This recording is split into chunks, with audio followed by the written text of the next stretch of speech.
En el libro de Jeremías, capítulo 14, versículos del 7 al 10 y luego del 19 al 22.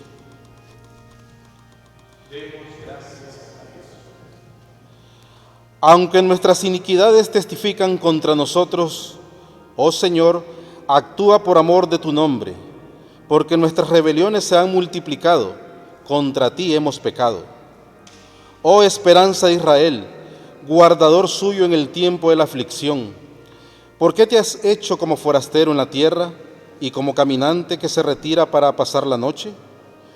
¿Por qué eres como hombre atónito y como valiente que no puede librar? Sin embargo, tú estás entre nosotros, oh Señor, y sobre nosotros es invocado tu nombre. No nos desampares. Así ha dicho el Señor acerca de este pueblo. Se deleitaron en vagar y no dieron reposo a sus pies. Por tanto, Jehová no se agrada de ellos. Se acordará ahora de su maldad y castigará sus pecados. ¿Has desechado enteramente a Judá? ¿Ha aborrecido tu alma a Sión? ¿Por qué nos hiciste herir sin que haya remedio? Esperamos paz y no hubo bien, tiempo de curación y he aquí turbación. Reconocemos, oh Señor, nuestra impiedad, la iniquidad de nuestros padres, porque contra ti hemos pecado. Por amor de tu nombre no nos deseches, ni deshonres tu glorioso trono. Acuérdate, no invalides tu pacto con nosotros. ¿Hay entre los ídolos de las naciones quien haga llover? ¿Y darán los cielos lluvias? ¿No eres tú, Señor, nuestro Dios? En ti, pues, esperamos, pues tú hiciste todas estas cosas. Hasta aquí llega la lectura de la profecía. Recordarles que el número de página no coincide con la cita bíblica, de manera que busquemos por cita y no por número de página.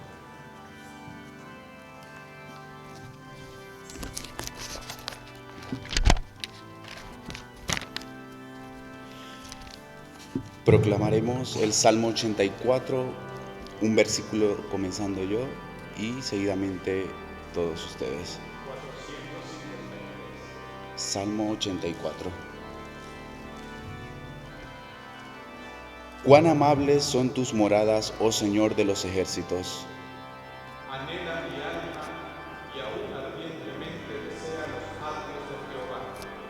Mi corazón y mi carne cantan al Dios vivo. Aún el gorrión halla casa, y la golondrina nido para sí, donde ponga sus polluelos, cerca de tus altares, oh Señor de los ejércitos, Rey mío y Dios mío. Bienaventurados los que habitan en tu casa, perpetuamente te alabarán. Bienaventurado el hombre que tiene en ti sus fuerzas, en cuyo corazón están tus caminos.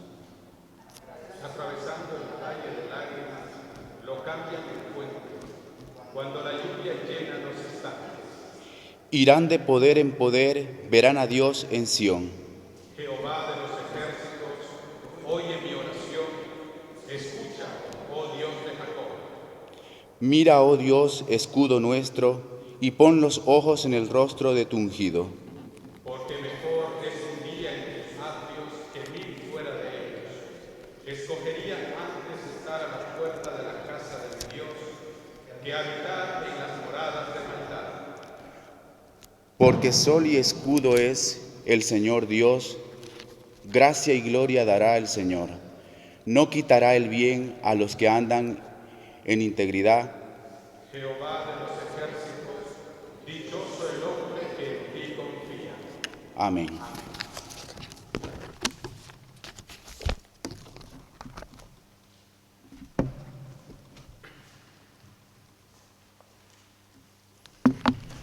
Queridos hermanos, el Señor sea siempre con vosotros. Evangelio de nuestro Señor y Salvador Jesucristo según San Lucas. Capítulo 18, versículos del 9 al 14. A unos que confiaban en sí mismos como justos y menospreciaban a los otros, dijo también esta parábola. 2 hombres subieron al templo a orar. Uno era fariseo y el otro publicano. El fariseo, puesto en pie, oraba consigo mismo de esta manera: Dios, te doy gracias porque no soy como los otros hombres, ladrones, injustos, adúlteros, ni aun como este publicano. Ayuno 2 veces a la semana, doy diezmo de todo lo que gano. Mas el publicano, estando lejos, no quería ni aun alzar los ojos al cielo, sino que se golpeaba el pecho diciendo: Dios, sé propicio a mí, pecador. Os digo que éste descendió a su casa justificado antes que el otro, porque cualquiera que se enaltece será humillado, y el que se humilla será enaltecido. Hermanos, aquí termina la lectura del Santo Evangelio. Permanecemos en pie. Muy buenos días a todos. Señor les bendiga. Tenemos un pasaje en el Antiguo Testamento que normalmente yo creo que por lo menos este servidor predica del Nuevo Testamento. Pero en esta ocasión quiero dar una reflexión sobre el pasaje que leímos en Jeremías, capítulo 14, que habla de el pecado del pueblo de Dios, el sufrimiento, la aflicción del pueblo de Dios y también de su esperanza. El contexto de no leímos los primeros 6 versículos, pero de haberlos leído, pues hubiésemos dado cuenta del contexto, que es el sufrimiento de este pueblo de Israel. Y están pidiendo a Dios que Él venga a rescatarles de su situación de aflicción. Y Dios no responde, aparentemente. Entonces, esta situación trae una lucha interna de fe. Y yo quiero que todos nosotros intentemos, por lo menos, ponernos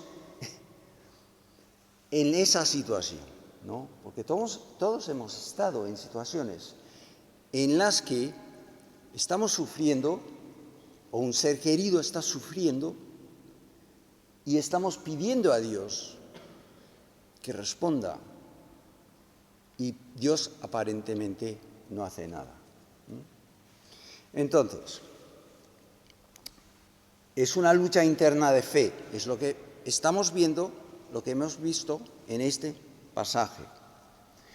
Nosotros, como el profeta y los israelitas, reconocemos que hay razones para desconfiar, pero también para confiar. Cuando pensamos en nosotros mismos, desconfiamos. Pero cuando consideramos quién es Dios, volvemos a sentir confianza. Cuando nos miramos, como dice el profeta, nuestras iniquidades testifican contra nosotros. ¿Quién no ha pecado? De todos nosotros. Solo hay uno que no ha pecado nunca. Solo un ser humano que no ha pecado nunca. Y cuando pecamos y somos creyentes, y muchas veces también, aunque no seamos creyentes, sentimos culpabilidad, ¿no? En nosotros mismos. Nuestras rebeliones se han multiplicado, hemos pecado contra ti. O sea que según nuestra propia conciencia de culpabilidad, merecemos ser castigados. El niño sabe cuando se merece el castigo, ¿sí? Incluso los niños lo saben.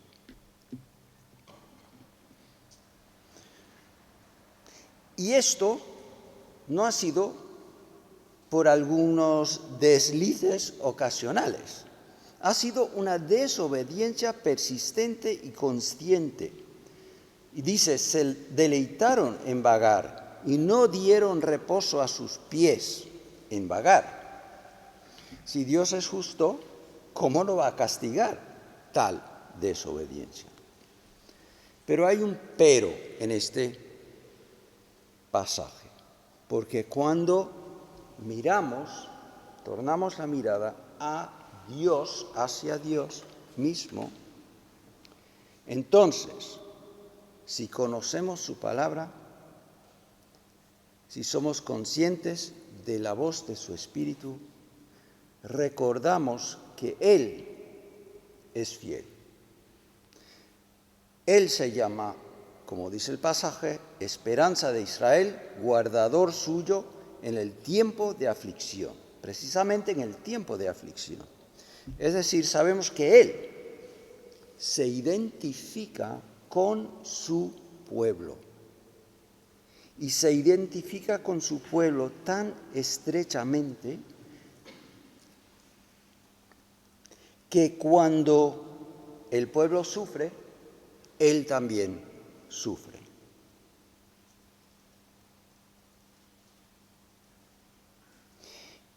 Y además, Él actúa para proteger su propia reputación, el honor de su propio nombre. Cuando rescata a su pueblo, está protegiendo no solamente a su pueblo, sino a Él mismo, su propio honor, sus propias promesas y la integridad de su pacto, de su acuerdo con su pueblo. Y por eso el profeta dice en el versículo 7, actúa por amor de tu nombre, o mejor dicho, pide, ¿no?, que Dios actúe por amor de su nombre.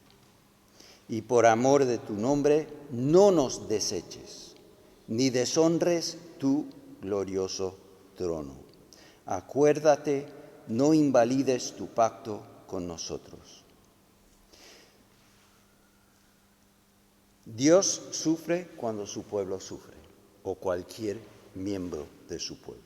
Y cuando los no creyentes se burlan del pueblo de Dios, porque éste está sufriendo, Dios mismo se siente ofendido.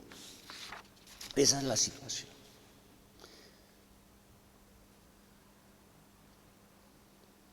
Recordamos también que Dios ha dado su nombre a su pueblo. Ha dicho, yo soy el Dios de Abraham, de Isaac, de Jacob. Nosotros nos llamamos cristianos. Dios se identifica con nosotros por medio de Jesucristo. Y nosotros llevamos su nombre. Y Dios ha prometido estar siempre con su pueblo. Y eso es el pacto, el acuerdo que Dios dice, yo prometo estar siempre con vosotros. Entonces, en medio de la aflicción existe esta lucha entre lo que reconocemos en nosotros mismos, que merecemos ser castigados, y lo que conocemos acerca de Dios, que Él es fiel a sus promesas, que Él es el Salvador de su pueblo. Esa es la lucha interna, mental, en el corazón. Esta lucha, ahora pasamos a quizás, digamos, la segunda idea, que la lucha se enfurece cuando el profeta considera la realidad de su entorno, porque parece que Dios está ausente. Conocemos todo eso acerca de la fidelidad de Dios, sin embargo, Él no se manifiesta.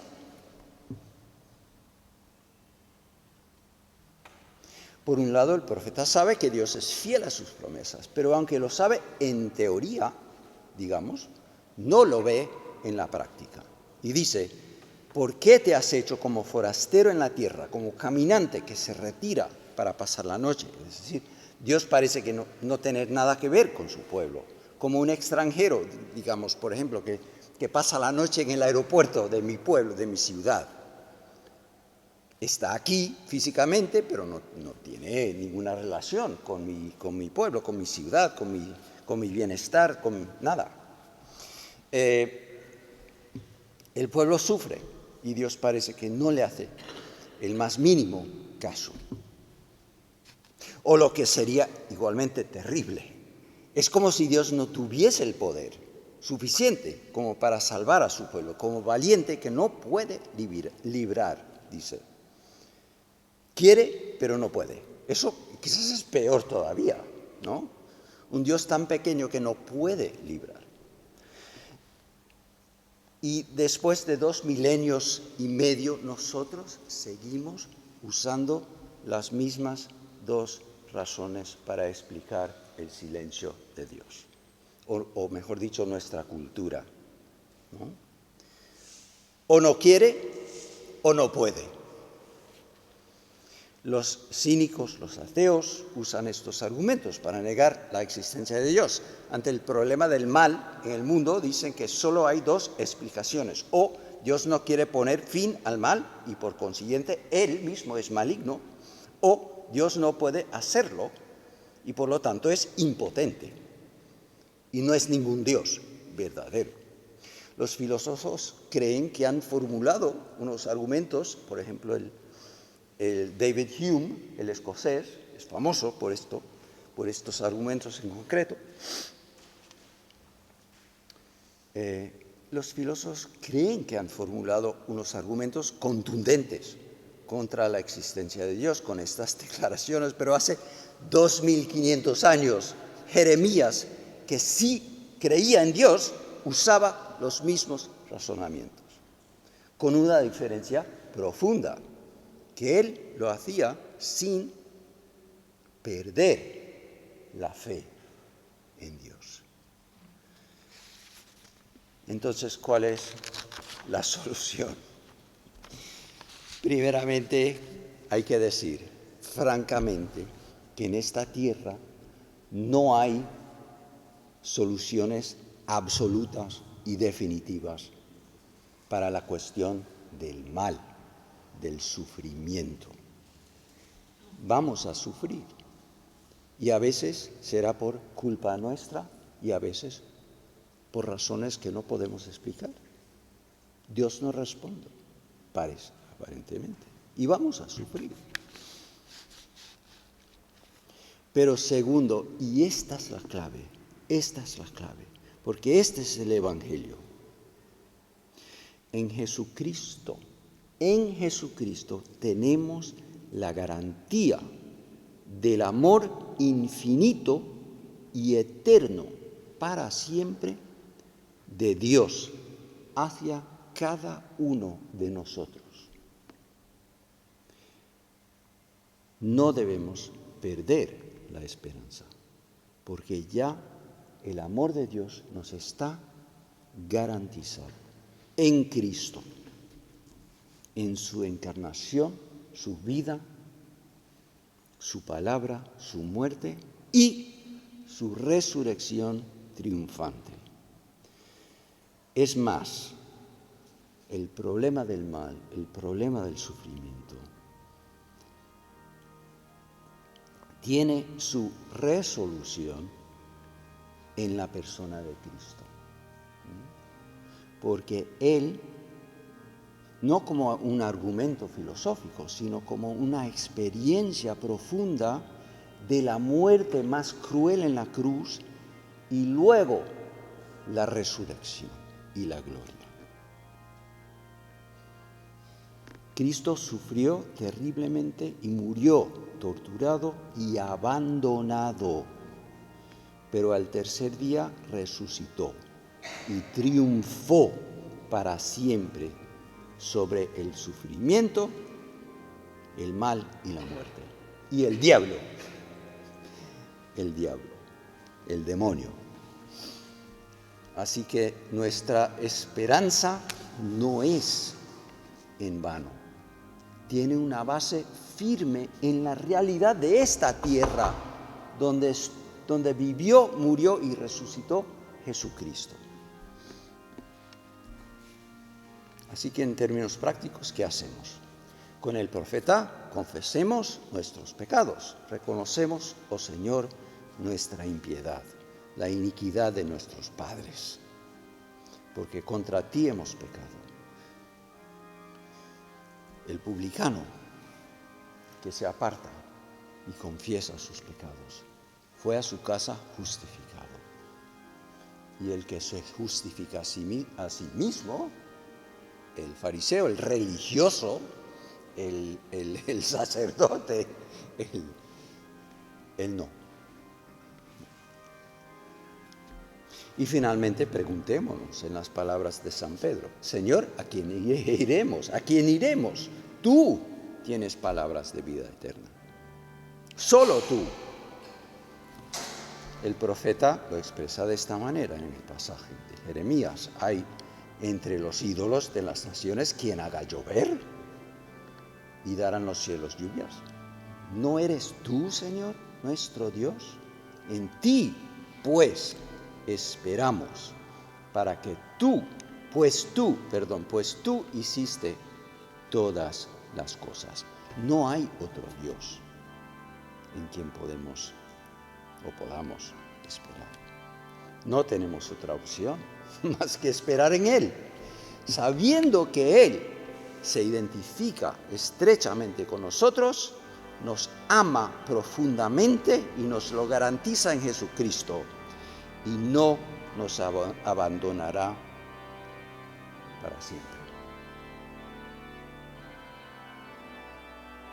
Que así sea, en el nombre del Padre, del Hijo y del Espíritu Santo.